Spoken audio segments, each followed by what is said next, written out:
দি knowledge slate coaching centre চ্যানেলটিতে সবাইকে স্বাগত। আজকে আমি আলোচনা করব প্রেজেন্ট ইনডিফিনিট টেন্স বা সিম্পল প্রেজেন্ট টেন্স।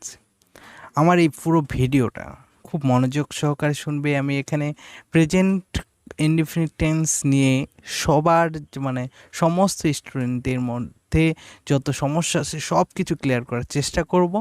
কেউ টেনে টেনে দেখবে না, কন্টিনিউয়াসলি দেখবে, এটা সবার কাছে আমার রিকোয়েস্ট।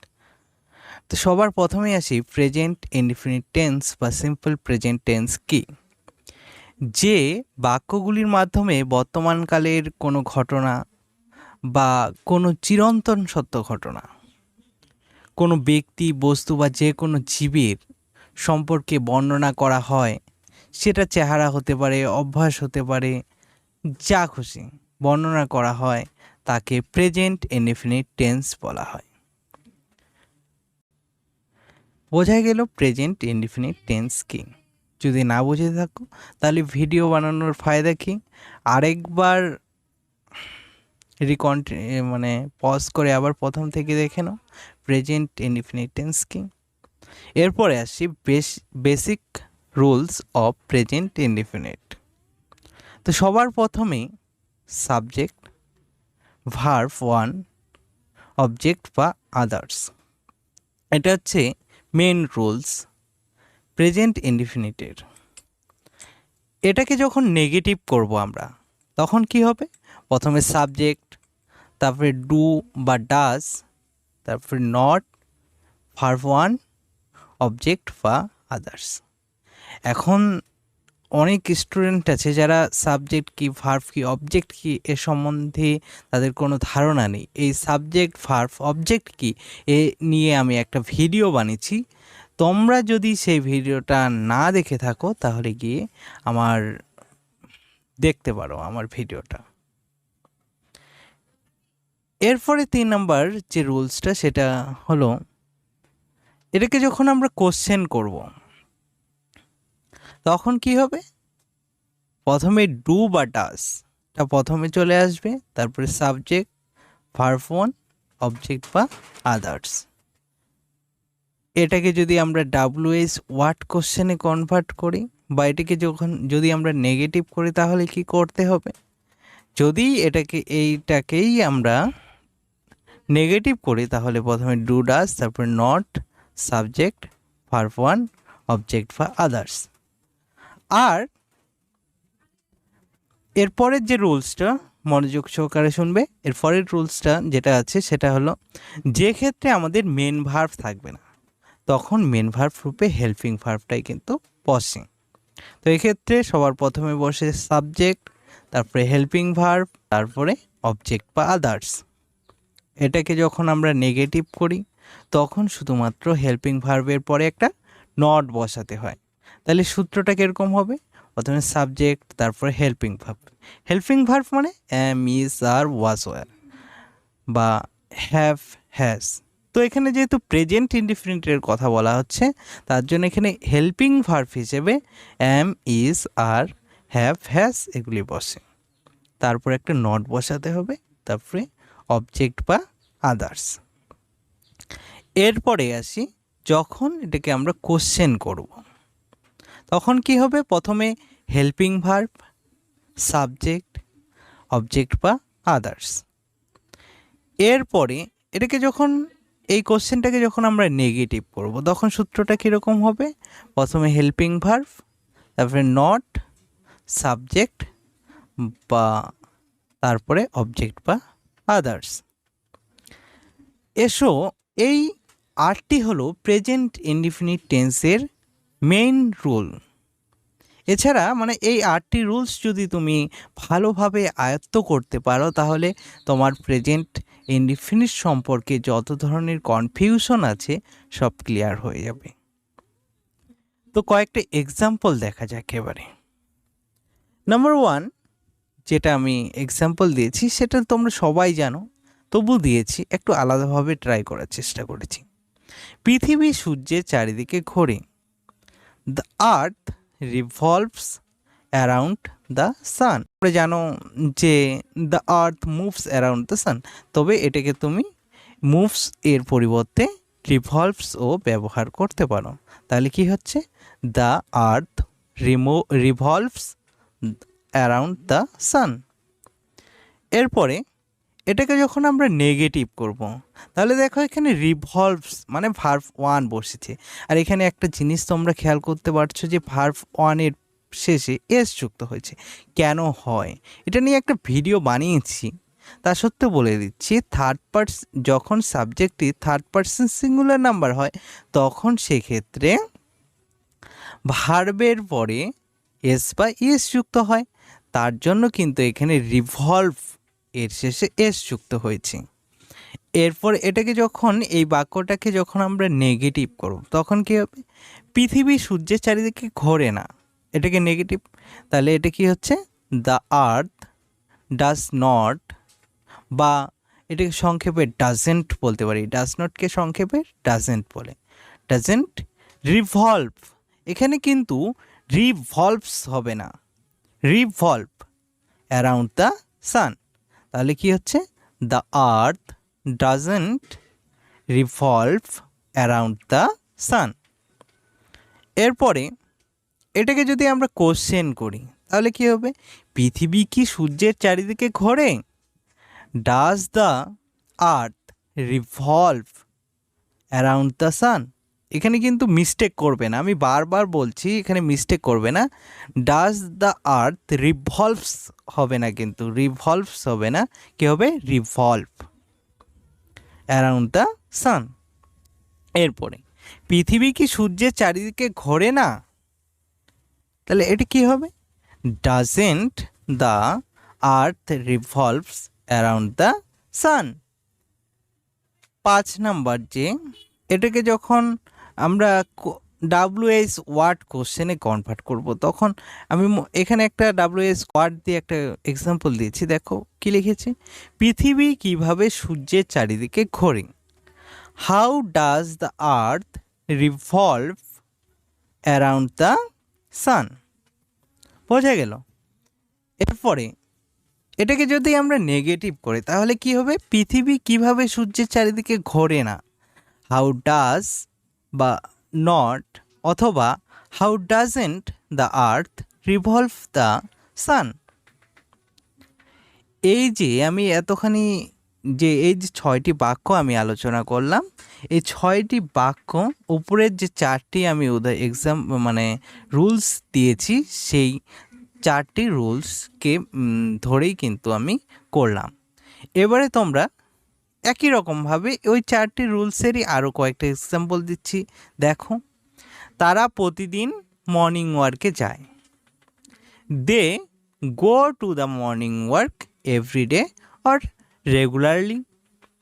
তারা প্রতিদিন মর্নিং ওয়ার্কে যায় না, তো কী হবে এটা, they do not, either don't, do not বলতে পারো অথবা don't, they don't go to the morning work every day. তারা কি প্রতিদিন মর্নিং ওয়ার্কে যায়, কোশ্চেন করলাম। তাহলে এটা কি হবে, do they go the morning work every day. এখানে শুধুমাত্র এই যে তোমার ডু নট, মানে দেখো 1 নম্বর বাক্যটাতে এখানে ডু, এখানে ডু চলে আসলো প্রথমে, do they go the morning work every day. তাহলে এটাকে তার মানে হলো তারা কি প্রতিদিন মর্নিং ওয়ার্কে যায়। আবার এটাকে যখন নেগেটিভ করব এই কোশ্চেনটাকে তখন কি হবে, don't they go to the morning work every day. এটাকে যখন WH ওয়ার্ড কোশ্চেনে কনভার্ট করব তখন কি হয়, তখন শুধু এই বাক্যটার প্রথমে WH ওয়ার্ড বসে যায়, তাহলে সেম হবে। দেখো 3 নাম্বার বাক্যটাকে আমরা WH ওয়ার্ড কোশ্চেনে কনভার্ট করছি, কি হবে, তারা কিভাবে প্রতিদিন মর্নিং ওয়ার্কে যায়। How do they go to the morning work every day. এটাকে যখন নেগেটিভ করব এই বাক্যটাকে তখন কি হবে, তারা কিভাবে বা কি করে প্রতিদিন মর্নিং ওয়ার্কে যায় না। How don't they go to the morning work every day. তো ইতিমধ্যে তোমরা দেখতে পারলে যে এখানে 2 ধরনের আমি কোশ্চেন করলাম। একটাতে WH ওয়ার্ড কোশ্চেন, একটাতে WH ওয়ার্ড কিন্তু প্রথমে ছিল। তো যে ক্ষেত্রে WHটা প্রথমে থাকে সেই ধরনের কোশ্চেনকে বলা হয় WH ওয়ার্ড কোশ্চেন।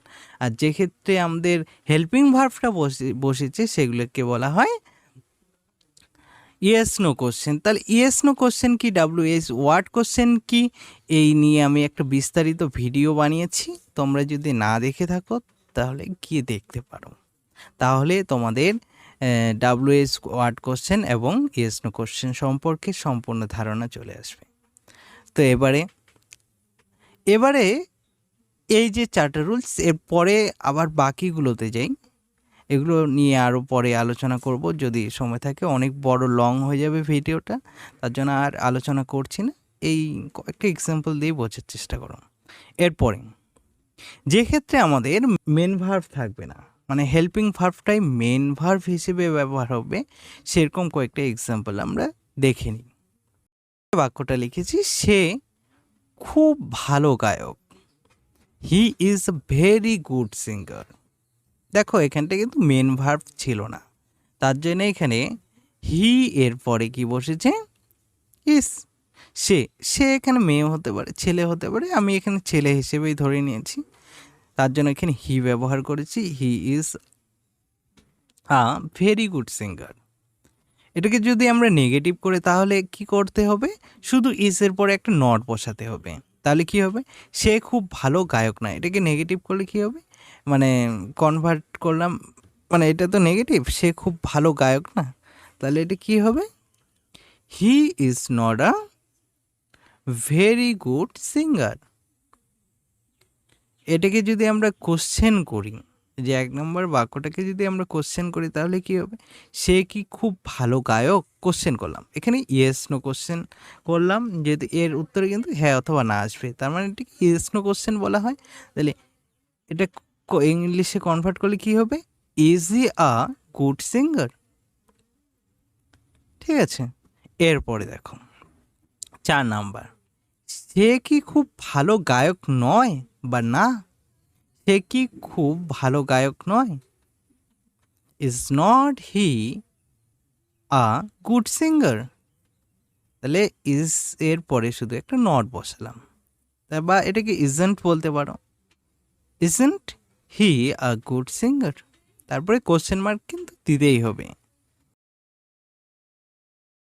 অন্য একটা এক্সাম্পলে যাই, তো আমার একটা কালো রঙের জামা আছে, I have a black shirt or T shirt.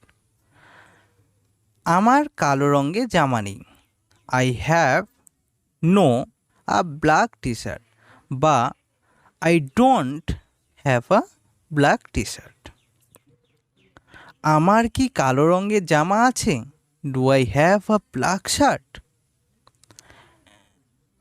এবারে এখানে কিন্তু কোশ্চেন করেছি, আবার এই কোশ্চেনটাকে নেগেটিভ যদি করি তাহলে কী হবে, আমার কি কালো রঙের জামা নেই, don't I have a black T shirt. আমার কোন ধরনের রঙের বা কোন রঙের জামা আছে, আমার কোন রঙের জামা আছে, what colours shirt do I have. এটাকে যখন আমরা নেগেটিভ করব তখন কি হবে, আমার কোন ধরনের জামা নেই বা কোন রঙের জামা নেই, what colours shirt don't I have.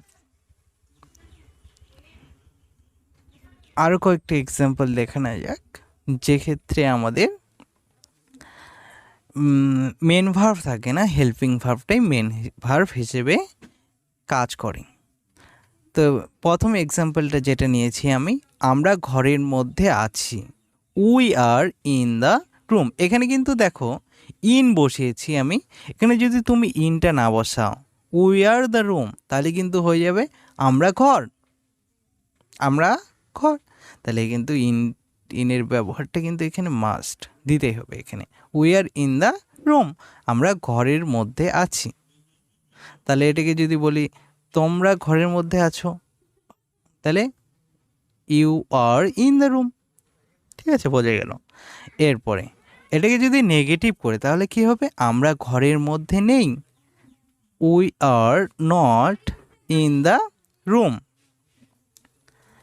3 number, এটাকে যদি ইয়েস নো কোশ্চেনে কনভার্ট করি তাহলে কি হবে? আমরা কি ঘরের মধ্যে আছি? আর উই ইন দ্য রুম। আর এই কোশ্চেনটাকে যদি নেগেটিভ করি তাহলে কি হবে? আর্নট বা not, aren't we in the room. 5, এটাকে যদি আমরা WH ওয়ার্ড কোশ্চেনে কনভার্ট করি তাহলে কি হবে? আমরা ঘরের মধ্যে কেন আছি কোশ্চেন করলাম, WH এর উত্তরে কিন্তু ইয়েস অথবা নো উত্তর আসবে না। তাহলে আমরা ঘরের মধ্যে কেন আছি? Why are we, why are we in the room. আমরা ঘরের মধ্যে কেন নেই? এটা ওই কোশ্চেনটাকে আমি নেগেটিভ করলাম, আমরা ঘরের মধ্যে কেন নেই? Why aren't we at home বা অ্যাট ইন দ্য রুম।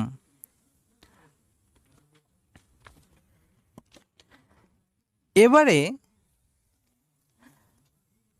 আসি মোডাল অক্সিলারি ভার্ব সহযোগে গঠিত কয়েকটি প্রেজেন্ট ইনডিফিনিট টেন্সের এক্সাম্পলে। তো এসো দেখে নেওয়া যাক মোডাল অক্সিলারি ভার্ব সহযোগে আমি কয়েকটা প্রেজেন্ট ইনডিফিনিট টেন্সের এক্সাম্পল দেওয়ার চেষ্টা করেছি। দেখো প্রথম যে বাক্যটা, সেটা তুমি ইংরেজিতে কথা বলতে পারো, you can speak in English. তুমি ইংরেজিতে কথা বলতে পারো না, you can't speak in English. এটাকে যদি কোশ্চেন করি আমরা, তুমি কি ইংরেজিতে কথা বলতে পারো, can you speak in English. এটাকে যদি আমরা নেগেটিভ করি তাহলে কী হবে? তুমি কি ইংরেজিতে কথা বলতে পারো না, কি বলছি কিন্তু কি, এখানে কি আছে দেখো, এটা কোশ্চেন করা হচ্ছে, ইয়েস নো কোশ্চেন। তাহলে এটা কি হবে? Can't you speak in English. এটাকে যখন আমরা WH ওয়ার্ড কোশ্চেনে কনভার্ট করব তখন এখানে একটা এক্সাম্পল দিয়েছি, তুমি কোন ভাষায় কথা বলতে পারো, in which language can you speak. বা এটাও এভাবে বলতে পারে, what language can you speak. এরপরে দেখো 6 নাম্বার এক্সাম্পল, এটাকে যখন আমরা নেগেটিভ করব তখন কি হবে? তুমি কোন ভাষায় কথা বলতে পারো না, in which language can't you speak বা what language can't you speak. এরপরে আসি আরও আরেকটা এক্সাম্পল নিই আমি গাড়ি চালাতে চাই, I would like to drive. আমি এখানে মডাল অক্সিলারি ভার্ব ব্যবহার করে লিখেছি, তুমি এখানে এভাবেও লিখতে পারো, আই ওয়ান্ট টু ড্রাইভ, মানে আমি গাড়ি চালাতে চাই। আমি এখানে মডাল অক্সিলারি ভার্ব ব্যবহার করে লিখেছি, I would like to drive. এটাকে যদি আমরা নেগেটিভ করি তাহলে কি করতে হবে? শুধুমাত্র মডাল অক্সিলারি ভার্বটা যে আছে তারপরে কিন্তু একটা নট বসাতে হবে। তাহলে কি হবে? আমি গাড়ি চালাতে চাই না, আই উড নট বা I wouldn't like to drive. বোঝা গেল? এরপরে তুমি কি গাড়ি চালাতে চাও, would you like to drive. তুমি কি গাড়ি চালাতে চাও না, wouldn't you like to drive. তুমি কি চালাতে চাও, এটা WH ওয়ার্ড কোশ্চেনে কনভার্ট করে দিলাম, তুমি কি চালাতে চাও। আমি জানতে চাইলাম যে তুমি গাড়ি চালানো বাদে আর কি চালাতে চাও। What would you like to drive. তুমি কি চালাতে চাও না, এর উত্তরেই কিন্তু হ্যাঁ অথবা না আসবে না। তাহলে কি হবে? What wouldn't you like to drive. বোঝা গেল? তবে একটা জিনিস মাথায় রাখবে যে অনেক সময় যে আমাদের সাবজেক্টটা অথবা আমাদের ভার্ব বা অবজেক্টটি আকারে একটু বড় হয়ে যায়, তাই বলে ঘাবড়ানোর কিছু নেই। ভালো করে পড়লে বুঝতে পারবে তোমরা। যেমন আমি এখানে এক্সাম্পল দিচ্ছি একটা, যে বৃদ্ধ লোকটি রাস্তায় দাঁড়িয়ে আছেন তিনি আমার ঠাকুরদা। যে বৃদ্ধ লোকটি রাস্তায় দাঁড়িয়ে আছে, এই যে পুরো কথাটা, যে লোকটি রাস্তায় দাঁড়িয়ে আছেন, এই পুরো কথাটা কিন্তু এখানে সাবজেক্ট। তিনি আমার ঠাকুরদা। The old man who is standing in the road, he is my grandfather. অথবা অনেক সময় অবজেক্টটা অনেক আকারে অনেক বড় হতে পারে। আমি যে জুতোগুলো কিনতে চাই সেগুলি কালো রঙের। এই বাক্যটিতে দেখো আমি লিখেছি I want to buy the shoes which is black in colour. এখানে দেখো অবজেক্টটা একটু বড় হয়ে গেল। To buy the shoes which is black in colour, এই পুরোটাই কিন্তু অবজেক্ট।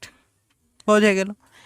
তোমাদের প্রেজেন্ট ইনফিনিট সম্পর্কে আমি আমার মানে একটু বোঝানোর চেষ্টা করলাম প্রেজেন্ট ইনডিফিনিট সম্পর্কে বিস্তারিতভাবে। তোমাদের যদি কথাও বুঝতে অসুবিধে হয় তাহলে আমাকে কমেন্টে জানাও। আর এর পরের পার্টটা দেখার জন্য, মানে প্রেজেন্ট কন্টিনিউয়াস টেন্সটি দেখার জন্য চ্যানেলটিকে সাবস্ক্রাইব করে রাখো এবং তোমাদের মতামত জানাও কেমন লাগলো ভিডিওটা। পরের পার্টটা দেখার জন্য সাবস্ক্রাইব করে রাখো, লাইক করো, শেয়ার করো এবং বন্ধুদেরকে বলো আর কি। তো আজকে এ পর্যন্তই, টাটা, বাই বাই।